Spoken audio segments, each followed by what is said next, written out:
Olá amigos, bem-vindo ao nosso canal e ao quadro Falando de Política. Conforme disse no programa anterior, aqui para frente nós, vez ou outra, iremos abordar os principais assuntos da política nacional, internacional e local. Começamos falando sobre a questão americana, aquela frustrada tentativa de golpe do senhor Donald Trump, e hoje falaremos de um assunto mais doméstico. Pois bem, consultado sobre aqueles gravíssimos fatos que estavam acontecendo nos Estados Unidos, o presidente da República Brasileira, o senhor Jair Bolsonaro, disse, tentando justificar os atos, o incentivo que o seu ídolo Donald Trump fizera àqueles manifestantes que avançaram sobre o Capitólio, que haveria notícias de fraude. Mas, isso aí nós já tratamos no momento anterior.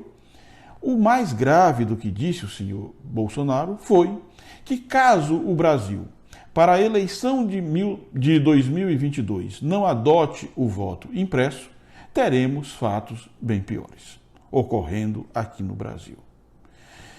É sobre esta fala do presidente que nós trataremos hoje. O presidente tem o hábito de falar bobagens. E, vez por outra, aliás, quase sempre, os tradutores do presidente, ou seja, os passadores de pano, os colocadores de panos quentes, vêm dizer, não foi bem isso que ele quis dizer, não é essa a intenção.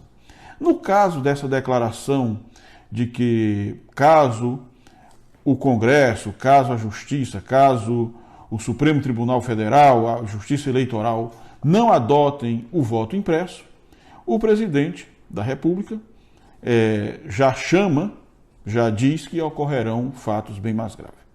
Colocado no contexto do que se deu nos Estados Unidos, é lícito se crer que o presidente pretende chamar os seus manifestantes, aquelas pessoas que o seguem rotineiramente, para avançarem sobre o Congresso Nacional ou avançar sobre as instituições. Não é um fato novo. Os 2 primeiros anos do mandato do senhor presidente, ele e os seus aliados convocavam pelas redes nacionais protestos semanais contra o Congresso Nacional e contra o Supremo. É de se imaginar, ou não é lícito que se imagine, que o presidente da República, em 2022, caso não seja feita a sua vontade, pretende, ou induz que pretenda fazer, uma convocação dos seus seguidores, na eventualidade do resultado das eleições não lhe ser favorável, para melar o resultado das eleições. É algo muito grave e é algo que tem chances reais de ocorrer. Como nós sabemos, em primeiro lugar, eu não sou contra um mecanismo que ajude a até tornar mais seguro o voto no Brasil. Já detalharemos sobre isso. Entretanto, esta imposição está mais parecendo uma carta de seguro ou uma narrativa para justificar o golpe. Vamos em frente. O presidente tornou como quase uma obsessão a questão do armamento da população. Em princípio, eu não sou contra que a população se arme. Mas quer me parecer que o presidente, como a maioria dos seus seguidores são defensores dessa política americana de armamentista, defende o armamento das pessoas, quer me parecer que está em curso uma política de armamento da população já com este objetivo de termos uma população armada, insurreta, para, em 2022, caso a eleição não lhe seja favorável, atrapalhar o resultado das eleições. Uma outra coisa que tornou preocupante também é que o presidente da República, os seus aliados, tornaram-se os principais defensores de um projeto de lei que tende a tornar as polícias estaduais federalizadas. Ou seja, tirar o poder dos entes estaduais dá sobre suas polícias.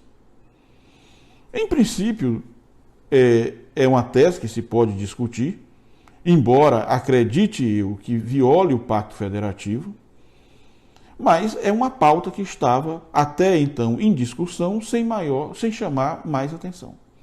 Entretanto, se você junta a declaração do presidente, se você junta os precedentes do presidente, se você junta a obsessão do presidente pelo armamento da população civil, nós temos então que pensar que está em curso os atos preparatórios para um golpe militar.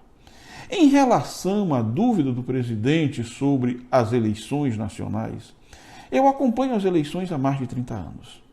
Acompanhei as eleições mais de perto, as de 92, quando se tentou, fizeram mudanças no processo eleitoral para que as próprias mesas fizessem apuração. As de 94, também Cedro, que foi denúncias, principalmente aqui no Maranhão, de fraudes generalizadas. A de 96, quando se começou nos maiores colégios a questão do voto eletrônico, e desde lá todas as votações eletrônicas. Esse tempo todo nós não tivemos nenhuma notícia de fraude. Claro, o cidadão perdeu a eleição e diz que a urna eletrônica estava digitando, não aparecia o nome dele, os votos dele sumiram na totalização. Até hoje, com mais de 20 anos, nunca tivemos ninguém que fosse capaz de provar qualquer fraude. O sistema de votação eletrônica no Brasil, ele é seguro e ele é perfeitamente auditável. Por exemplo, os partidos políticos, que agora têm muitos recursos, podem acompanhar desde a qualificação até todo o processo. Tudo que acontece no processo eleitoral pode ser comprovado, pode ser auditado. Quando a urna vai para a sessão eleitoral e os partidos estão lá para fiscalizar, é emitido a zerésima, ou seja, um documento que comprova que aquela urna está zerada naquele momento. Ao final da votação é emitido o boletim de urna, que diz quantas pessoas votaram, em quem votaram e quantos votaram em branco, quantos votaram nulo. Então, quando alguém me fala em fraude, uma das coisas que eu pergunto é o seguinte: o boletim de urna está divergente do que foi totalizado? Até hoje ninguém nunca me apresentou um boletim de urna divergente, tá certo? Então, agora mesmo o TSE divulgou a auditoria que foi feita, da auditoria que é feita nas urnas eletrônicas, que comprova que não houve qualquer anormalidade. Então, me parece que o senhor presidente da República está querendo um gatilho, uma desculpa para, em 2022, na eventualidade da eleição não lhe ser favorável, ele seguir o exemplo do seu ídolo americano e tentar melar o resultado do pleito, o que é uma coisa muito grave. E já de antemão, eu acredito que essa tentativa, essa própria fala do presidente, viola o artigo 85, algum dispositivo do artigo 85 da Constituição Federal. Ou, se há divergência em relação a isso, com certeza viola dispositivos da Lei de Segurança Nacional. Então, seria o caso das autoridades, das pessoas que são encarregadas disso, ficarem atentos para essa questão. O Ministério Público, infelizmente, com a nomeação do senhor Aras, que é alguém que me parece ser fã do presidente e que não está interessado em procurar nada e nem mesmo de ver as coisas que estão à vista, deixa passar esse tipo de coisa. Acredito que se fosse qualquer outro procurador-geral, iria chamar as falas do presidente para que ele explicasse esse tipo de declaração. O que é que ele pretende fazer? Caso o Congresso, caso a Justiça não aceite que a votação se dê conforme está se dando até hoje, em 20 anos. O presidente também foi eleito durante esses 20 e tantos anos nesse mesmo tipo de votação. Até então, nunca se teve notícia dele reclamar que a eleição dele tinha sido fraudada. Pelo contrário. reclamou a primeira vez já depois do resultado da eleição, como se já tirando carta de seguro, dizendo que poderia ter sido eleito com a votação bem maior do que a que teve, que a eleição não iria nem para o segundo turno.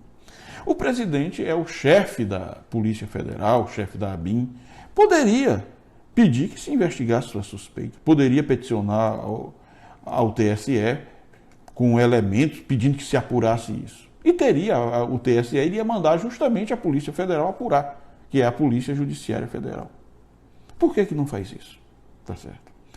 Um outro assunto que me chamou a atenção foi uma declaração do ministro da Justiça de que mandaria abrir um inquérito para apurar uma fala dos jornalistas.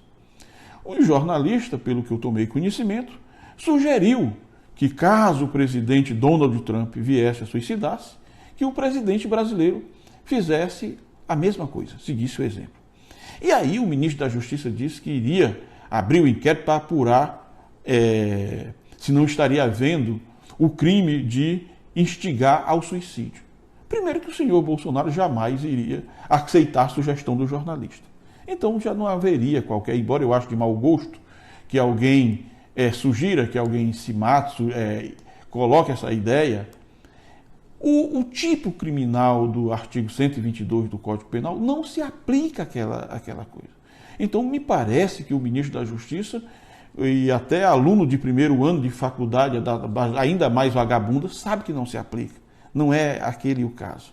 Então, é todo um conjunto de pessoas abiloladas que não sabem nada do que fala, que ficam tramando, colocando obstáculo, violando, e o afã absurdo de estar sempre adulando as autoridades, colocando chifre em cabeça de cavalo.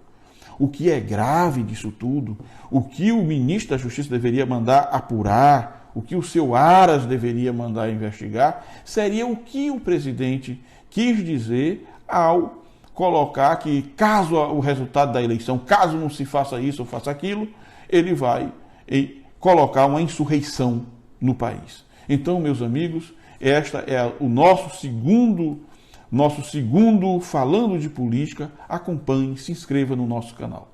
Muito obrigado a todos, fiquem com Deus.